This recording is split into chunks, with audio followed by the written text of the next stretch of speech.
My responsibility as a teacher is to help the student reach their level of passion and let them feel more enjoyment from the art form.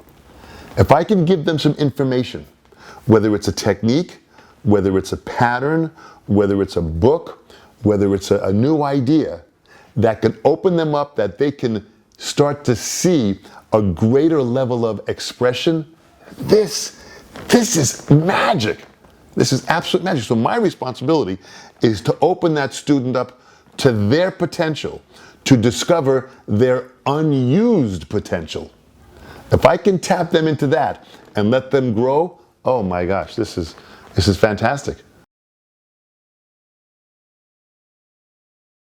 A student that never heard about Jim Chapin and now wants to learn his technique can go to the internet and see Jim Chapin on YouTube and see this legend play. They can go and they can see Buddy Rich. Buddy Rich died in 1987. So that means if anybody was born, a millennial was born in the late 80s. So the millennials did not live in the time of Buddy Rich. So now they can go to YouTube and they can see Buddy Rich. Now, it's not the same as seeing him live. When I went to see Buddy Rich live, you could feel his power in each note he played.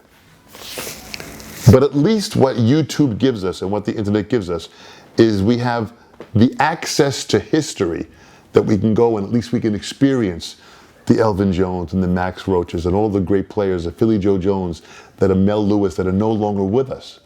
So to me, that's a very, very powerful statement. Now, some of the lessons that are on YouTube from many, many drummers, they have completely different understandings of the technique. Sometimes I hear someone speaking about the Mola technique, and it's really not the Mola technique the way I learned it. So it gets a little confusing. So I think today, the students have to really research who really is the authority, who has the best information on many of these techniques and styles. So we have to become better students as we go through the internet on our computers. I wrote the book, Gerald, because I realized as I'm traveling around the world, many of the musicians I was meeting had the same challenges.